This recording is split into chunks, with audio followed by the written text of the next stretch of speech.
Magic how to influence human mind. अक्ल इंसानी को मुतासिर करने का तरीका। अगर आपका मिजाज बरहम हो जाए और आप दूसरे लोगों को दो चार सुना सकें तो आप अपने दिल का गुबार हल्का करके बड़ी फरहत महसूस करेंगे। लेकिन दूसरे शख्स की कैफियत क्या होगी? क्या वो आपकी खुशी को अपनी खुशी समझेगा?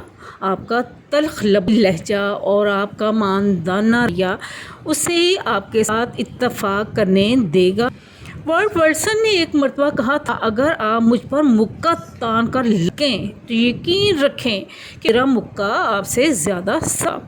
अगर आप मेरे पास आकर कहें कि आइए हम बैठकर सुलह सफाई की बातें करते हैं, अगर हम एक दूसरे के हम ख्याल ना हों तो उसका सबब ढूंढें और देखें कि इख्तलाफ की बुनियाद क्या है, तो हम पर फ़ौरन ये बात आश्कारा हो जाएगी। हम एक दूसरे से ज़्यादा दूर नहीं, हमारे दरमियान इख्तलाफात बहुत कम हैं और ऐसी बातें कहीं ज़्यादा हैं जिन पर हम मुत्तफिक हो सकते हैं।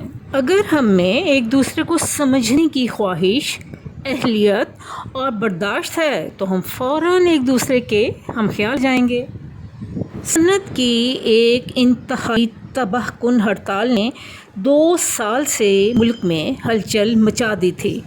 मुलाजमीन कंपनी से उजरत में इजाफे का मुतालबा कर रहे थे। रॉकफिलर इस कंपनी के मुंतजिम थे। कंपनी बहुत सी जायदाद तबाह कर दी गई थी, फौज बुला ली गई थी, खून खराबा हुआ था, हड़ताली मजदूरों को गोली का निशाना गया था और उनकी लाशें गोलियों से छलनी हो थी। ऐसे वक्त में जबकि फ़िज़ा नहाई नफ़रत अमेज़ थी, रॉकफिलर हड़ताली मज़दूरों को अपना हम ख्याल बनाना चाहते थे। और वो कैसे कामयाब हो गए? रॉकफिलर ने ख़िताब किया, उनकी ये तकरीर तमाम तर एक शाहकार है। उसने हैरत अंगेज़ असर किया। उसने गुस्से की वो मौजें फना करके रख दी जो रॉकफिलर को हड़प कर जाना चाहती। इससे उसके बेशुमार मदह पैदा हो गए। उसकी तकरीर के बाद हड़ताली मज़दूर अपनी उजरत में इजाफे के मुताबिक एक हरफ कहे बगैर यूं काम पर वापस चले गए जैसे वो मुतालबा कभी किया ही नहीं था। रॉकफिलर ने बात यूं शुरू की, आज मेरी ज़िंदगी का सबसे मुबारक दिन है। ये पहला मौका है कि मुझे इस अजीम कंपनी के नुमाइंदों, अफसरों से बैक वक्त मुलाकात करने की सआदत हासिल हुई है।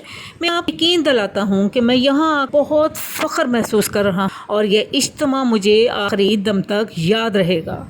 अगर ये जलसा 2 हफ्ते पहले होता तो मैं आप लोगों के अक्सर से अजनबी होता, बहुत कम लोगों से शनासा होता। पिछले हफ्ते कोयले की कानों का चक्कर काटने का मौका पाकर मैंने आपके तकरीबन तमाम नुमाइंदों से बातचीत की है, आपके घर देखें, आपके बीवी बच्चों से मिला हूँ। अब हम अजनबियों की तरह जमा नहीं हुए बल्कि दोस्तों की तरह इकट्ठे हुए हैं और इसी बाहमी दोस्ती की फ़िज़ा में आपके साथ अपने मुश्तरका मफादात पर गुफ्तगू करने का मौका पाकर बहुत खुश हूँ। मैं महसूस करता हूँ कि मेरा आपसे बहुत करीबी ताल्लुक़ है क्योंकि हिस्सेदारों और डायरेक्टरों दोनों की नुमाइंदगी कर रहा हूँ। क्या दुश्मनों को दोस्तों में बदलने की ये शानदार मिसाल नहीं?